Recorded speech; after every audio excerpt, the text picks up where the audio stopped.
Okay, guys. Well, this is Chris Smith. So happy to be here this morning. Wednesday's Patty and I's day normally, but I got to help this morning, so it is 8:15. We will be getting the call started. I am very excited to not only just introduce a friend and someone I've known for close to 20 years now, but really one of a person that has really been my mentor, someone that's helped me out a lot.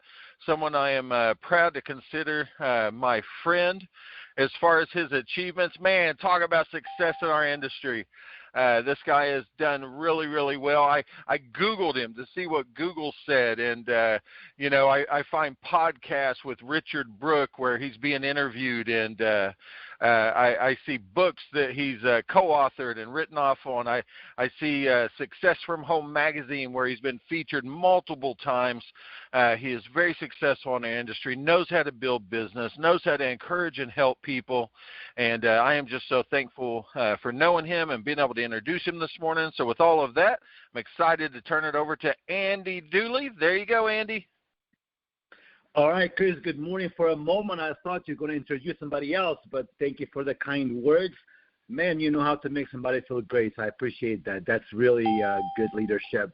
Guys, I've got a chapter this morning. I really think there's got to be probably the reason why people aren't smart, sexy, and rich. This chapter that I'm about to talk about, and it's got to be one of my favorite chapters. We're going over the book, Little Things Matter, and I'm going to read, it's a couple of paragraphs. I'm going to read chapter 99, maybe share some thoughts in between. And here we go. The chapter is called Consistency Wins the Race. Love it, love it, love it. So here, the author starts by saying, after being beaten by the tortoise, the hare reminded himself, don't brag about your lightning pace. For slow and steady won the race. There is wisdom for all of us in this fable. In this lesson, you'll discover the power of being consistent when it comes to reaching your goals and anything you want in life. So whether you have committed to eating healthier, exercising regularly, whether you have certain goal on sales or building that savings account, or any goal you have, being consistent plays probably the biggest crucial role in achieving that particular goal. And here is an example of what consistency can produce. A single penny doubled every day for 31 days results in a whooping $10 million plus. $10 million. If I got a penny today, today's 1, tomorrow's 2, 4, 8, 16, 32. In 31 days, over $10 million. Week 1, by the way, is only 64 cents. However, if you take the same penny and you double every day, every other day for 31 days, that's about $163. That's like a percentage, like 1% of the $10 million. Just skipping a day every other day, it's a huge difference. So the real value of being consistent is not about, how to make $10 million, but rather it's about developing the persistence and the patience necessary to stick with a goal until it's realized. And as Chris mentioned, those kind words, if I can really look back in my business career, you guys, because I never finished college. I never, I'm just self-educated. But the biggest thing that had the biggest impact in my life was my ability to stick to it and just do it daily. Now, most people can push themselves to do something for a short period of time, but very few people will do the things that they know they should do for an extended period of time. And the author says, or he raises a question: what are the your consistency zappers? The consistency zappers, guys, are your excuses. By the way, man, I have friends in life that truly have zero tolerance for excuses. And it's like people like that will raise the bar and remind us that, hey, at least walking through. It's better to say, I don't want to do it. Maybe I don't want to be smart, sexy, and rich, but don't come up with excuses because you really insult your potential. And the author says, there are a million other things, I have to deal with. It's impossible for me to focus on just one. It's too difficult. So that's an excuse, right? It's hard for me to be consistent because I'm so busy. I've got 5 kids. I've got this and that. I've got 2 jobs. I'm overwhelmed. There is another excuse. Or that project was, important last week, but man, my priorities have shifted. I'm not in control. I'm always putting out fires. There's basically excuse after excuse. And it's foolish, he said. It's foolish to allow our excuses to sabotage us from the achievement of our goals and what we're meant to be, have, and give in our life. And he says, I have fought this battle of excuses enough during my career to know that the only way excuses won't present a challenge is if you have identified them, if you have a goal clear enough, and if you commit to just establishing a habit. So he has 7 ways to increase your consistency, which I believe it's truly a superpower in becoming and doing and achieving anything you want. He says, number 1 is define the activities that drive results.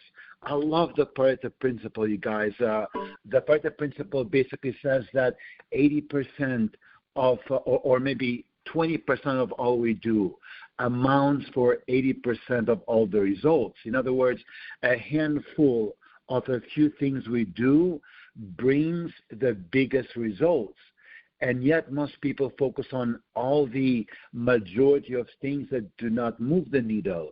If you just focus on 2, 3, 4 things in relationships, in personal development, in business growth, in building wealth, in building a business, there is always half a dozen things at most. To be healthy, there's just 3, 4 things. To have strong friendship relationships, 3, 4 things. In our business, really 3, 4 things that you can do daily. And here's a beautiful thing. They compound and they accumulate. And the question we often have to ask ourselves is, what am I accumulating, right? So he says, define the activities that drive the results and just focus on those activities. He says, select a goal that you want to achieve, then block out an hour and put together a prioritized list of those activities that, if performed correctly, will play a defining role in achieving your goal. These are the activities that you want to measure. And by the way, I'm a believer, man, that planning is the master skill of success. It's one of those things that, like planning or exercising, they don't scream for attention. So you have to be on purpose. You have to be proactive. But those people that set a goal and put the distractions aside, and they maybe turn the goal in form of a question, how can I achieve that? And write down tasks, write down answers. You're now thinking outside of the box. You're slicing and dicing that goal into small bite pieces, and that's where it is. Number 2, he says, is make a commitment. And by the way, I can add that anything in life that we have achieved in the past, something that we're proud of, here's a question. Were you 110% or were you 1 foot in and 1 foot out?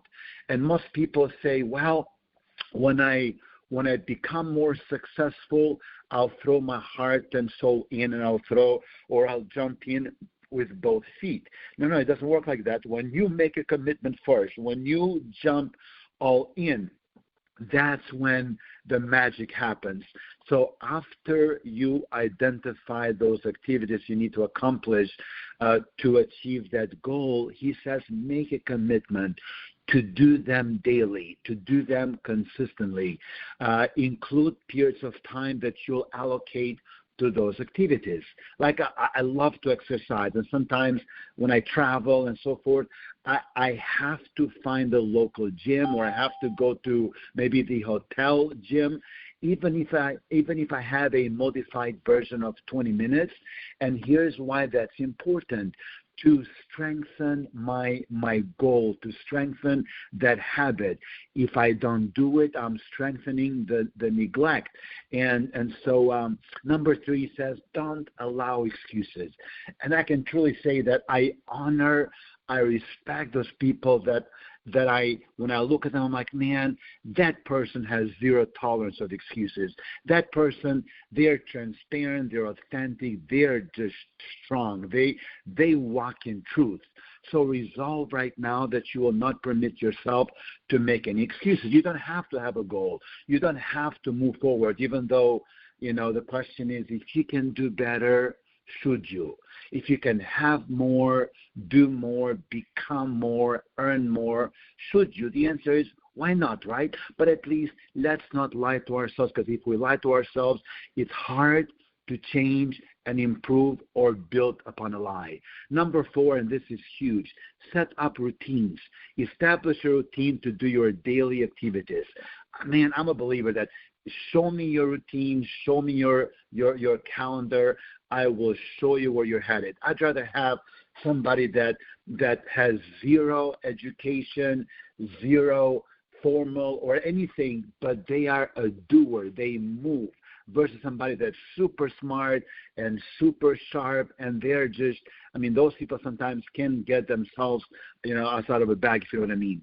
So if you're going to exercise every morning, allocate the amount of time you need to basically, do that. So I normally, every time I want to establish a new habit, I, for instance, let's say if I want to take certain supplement, and it's hard sometimes to just establish a new habit, I tie it to a current habit. For instance, I know that I'm going to have a cup of coffee in the morning, and I make it, or hey, I'm going to attach this new habit to that particular routine. Number 5 is take advantage of your peak energy state. Figure out when your energy is the highest and do the highest priorities at that time. So don't do the low-value activities on the high energy. Use that for relationship building, for doing those activities that move the needle, and use that particular time to do the prospecting and connecting with people and exercising and so forth. Number 6 is do the most challenging tasks first. Brian Tracy has a book called Eat That Frog, and he says if you've got 2 frogs to eat the ugliest one first. Eat the biggest and ugliest sucker first. And the second one will seem so much easier to swallow. And number 7 is review your goals often, and that's kind of to keep you on target. And his last challenge is the psychologists tell us that it takes 21 days of repetition, of daily repetition, to create a new behavior and to strengthen that behavior into a habit. So question is, what should you do this next 2, 3, 4 weeks daily? You need some motivation, but if you do it by the end of May, you can establish a new habit by fall, by winter, by next year. It's easier to continue. It can make a huge difference in your life. So gosh, I can talk about this chapter for a long time because I love it. But Chris, I'd love to pass it to you for any thoughts on this. Oh, wow. Well, I will tell you what, Andy, man, listen to you, it is just brilliant. And consistency is the key. I always think of things sometimes real simply, and I've always thought of consistency as like pushing a big boulder up the hill. You push, it's heavy. You stay consistent, but as soon as you let go, sucker rolls back down the hill, and you got to start all over again. And I think making a commitment, being consistent, just like to eat the frog, it gets easier. Man, I just appreciate being able to be here and listen to it this morning. The not making excuses, man, it takes just as much energy to make an excuse as it does to do the effort sometimes. setting up the routine. I love Andi. I love the adding it to your coffee. Don't create this whole new thing that you got to remember. Just incorporate it with something that you're already doing. I like that as well. And so, no, Andi, just good stuff. The doubling the penny stuff. Really good stuff. And I don't know, just listening to you this morning, I'm hearing everything you're saying. You did such a good job. And I was more getting reminiscent. I remember it wasn't about 20 years ago, and I was introduced to you. You actually tried to invite me into a business or an opportunity with you, and I told this guy, Andi, for about 2 years. And talk about persistent and consistent. I watched this guy not only continue to build his business while he was delivering pizzas. He literally worked at a same pizza company that I work for, just a different location in town. It's how we met. And I watched this guy get to go full-time in a business and do it for a living and continue to help people. And after watching that for a period of time and him being very consistent and persistent with me, I finally joined him in business. And I was having some flashbacks a while ago as he was talking about, 1 foot in, 1 foot out, and their conversations that I've had with the guy for the last 20 years. It's like, oh, Andi, you don't understand. I know you just, help me and mentor me and help me make $700 in this business or whatever, but I just really can't go to this event with you. I can't really go to this training and listen to all these people. I got bills to pay. I got things to do. I made this money. And Andi said, no, you got to put the money into business. You got to reinvest in yourself. You got to, if you're whacking away at a tree with a dull axe, you have to at some point go, hey, I got to go sharpen my axe. So, I was having some flashbacks as you're talking about that, and I'm just remembering, man, it's those things, it's those philosophies, it's those opportunities that I've had over the years to grow and become more, and I'm just so thankful for you, Andi. So I don't know if that was all about the chapter or not, but I was super distracted. I haven't did a call with you like this in a very long time, but that's all I had this morning. Andi, any final words? Yeah, so Chris, good thoughts as well. And guys, I'll leave you with this thought. The passing of time will demote you or promote you. Just like Chris said 10, 20 years ago, 10, 20 years from now will pass anyway. The definition of success is a few simple things done daily. They compound over time. And then you wake up one day, you're like, wow, I live where I want to live, I drive what I want to drive, and I have the life of my dreams. But the definition of failure is a few simple neglects, practiced and compounded daily over a period of time.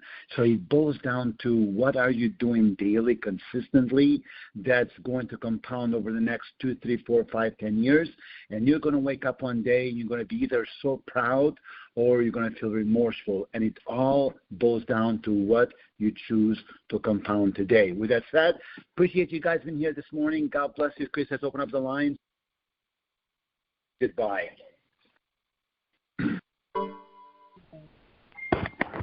Thank you. Have an awesome day, guys. Thank you. Thank you. Bye, so everybody. Much. God bless. Bless you guys. Thank you. Much love. Bye-bye, everybody. Andi and Chris and everybody. Thank you. Bye-bye.